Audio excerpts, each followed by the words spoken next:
जसजशी सजीवातील जटिलता वाढत जाते तसे त्यांच्या शरीरातील वेगवेगळे अवयव विशिष्ट कार्य करण्यामध्ये निपुण होतात.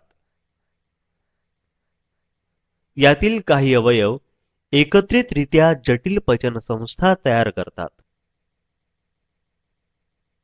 तरीही पोषणाच्या खाली दिलेल्या काही मूलभूत पायऱ्या सर्व प्राण्यांमध्ये समान असतात.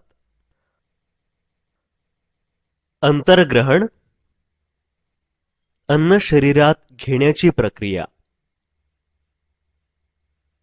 पचन,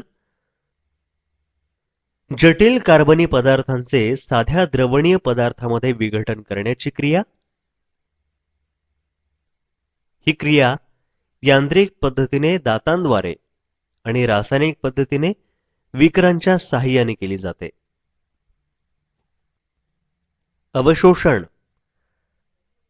पचनाची क्रिया पूर्ण झाल्यानंतर पचन झालेले द्रावणीय अन्न रक्तात शोषले जाते. सात्मीकरण, शोषलेल्या अन्नाचे पेशी आणि ऊतींकडे वहन केले जाते. तेथे त्यांचा वापर ऊर्जा निर्मिती, वाढ आणि विकासासाठी केला जातो किंवा भविष्यातील तरतूद म्हणून त्यांचा साठा केला जातो. बहिक्षेपण, पचन आणि शोषण न झालेले उर्वरित अन्नपदार्थ शरीराबाहेर टाकले जातात.